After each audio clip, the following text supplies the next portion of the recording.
श्री राधा जी के चरण कमलों के अंगुष्ठों की सुंदरता का वर्णन किन शब्दों में करूं? अंगुष्ठ से लेकर कनिष्ठ अंगुली तक इनके नख क्रमशः छोटे छोटे होते गए। अंगुलियों के ऊपर सुशोभित इन नखों की अनुपम शोभा का वर्णन हो नहीं सकता है। श्री चरणों की फनी का रंग अति सुंदर है। उसके ऊपर भाग कांकन गांठों तथा काड़ा कड़ा पहनने की स्थान अति सुकोमल है।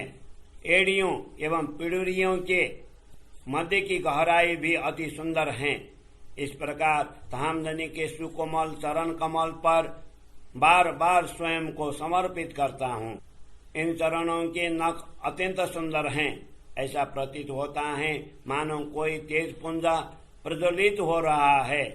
उनसे उठती हुई ज्योतिर्मयी किरणें आकाश में तरंगों की भांति दिखाई देती हैं, मानो आकाश में प्रकाशमय लहरें प्रवाहित हो रही हो।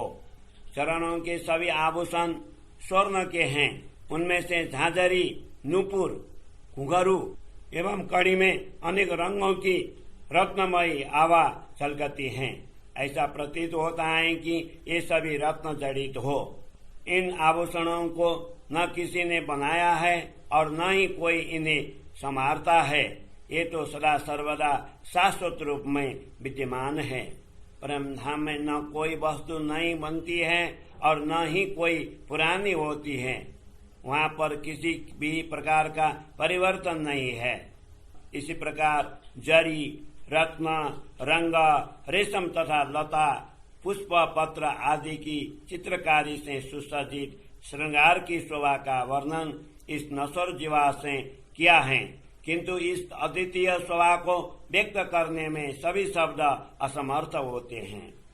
इस प्रकार धामधनी के दिव्य वस्त्र एवं आभूषणों का वर्णन कैसे हो सकता है?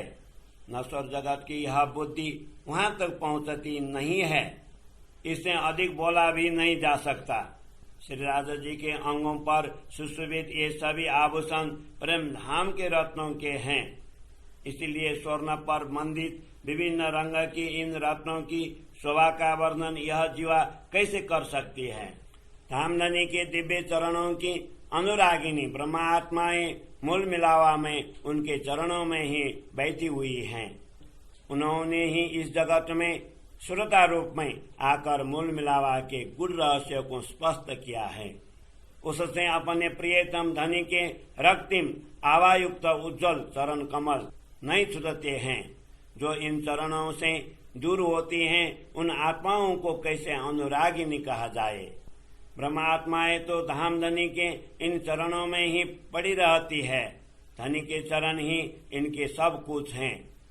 इनका आहार, विहार, दर्शन तथा मैत्री भाव का परिचय ही इसी से है।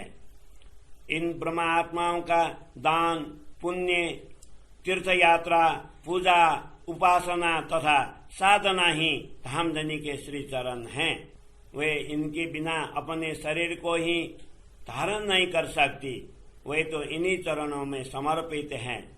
अपने प्रियतम धनी के दर्शन ही इनका आहार हैं।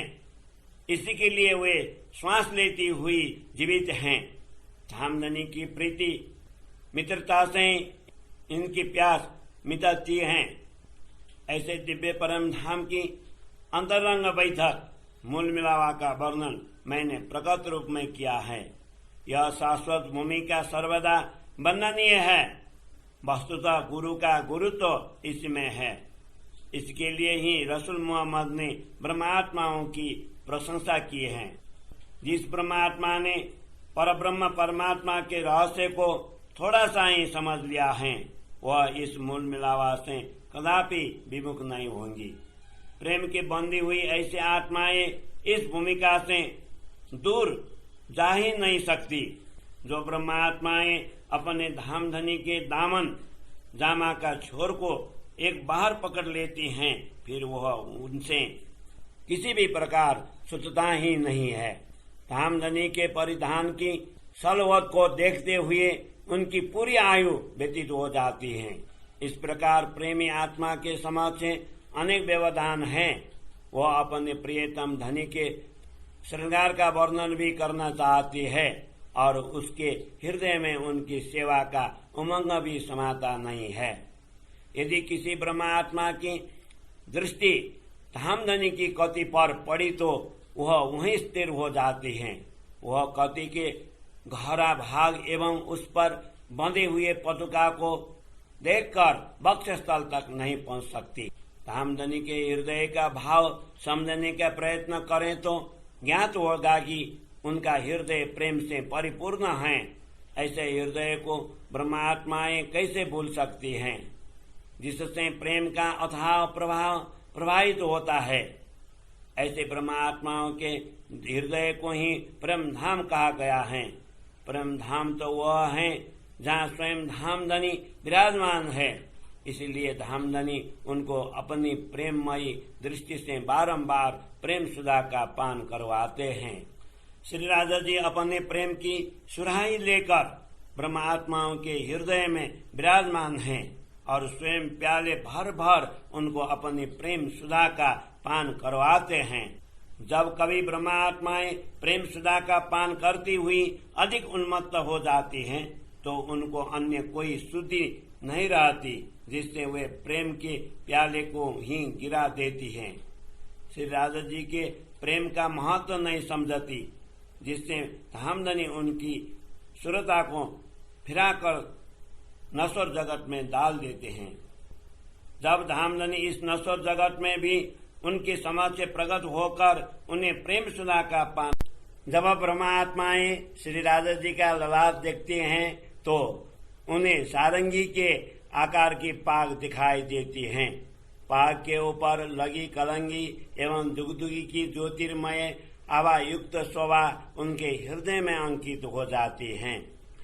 यदि चातुर्य से प्रियतम धनी के अंग प्रत्यंगों का वर्णन कर भी लिया जाए तो उसे आशिक नहीं कहा जा सकता, क्योंकि उनके एक अंग को छोड़कर अन्य अंग की ओर दृष्टि दौड़ाना यह अनुरागिनियों का काम नहीं है।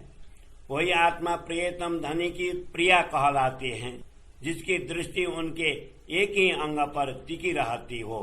वस्तुतः अनुरागिनी आत्मा तो ऐसे ही होती हैं, जिनकी दृष्टि प्रियतम धनी के एक ही अंग में स्थिर होकर अन्यत्र नहीं जा सकती हो। इनमें प्रेमी ब्रह्मात्माओं की दृष्टि में धामधनी का हृदय ही विशाल सागर बन जाता है। इसीलिए वे इसी सागर में सुखपूर्वक अवगाहन करती रहती हैं एवं यहाँ से किसी भी प्रकार बाहर नहीं निकल सकती।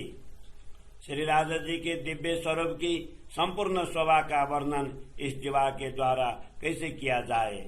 इसी शोभा की तरंगे नहरों के आकार में आकाश तक पहुंचती हैं। इसके अतिरिक्त ब्रह्मात्माओं के लिए अन्य कोई स्थान नहीं है। प्रेमी आत्माएं अपना चातुर्य नहीं दिखाती हैं। यह संपूर्ण चातुर्य तो श्री राजा जी का ही है। ऐसे आत्माएं तो स्वयं भी धामधनी के प्रेम सुधा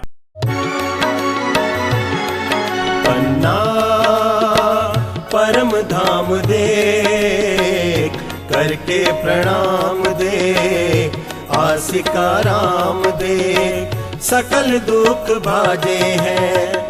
कहत है मस्तान जाको लागी स्तान रूह, देखिए दीदार श्री प्राणनाथ जी पन्ना में विराजे हैं। पन्ना परम धाम दे करके प्रणाम दे, आसिका राम दे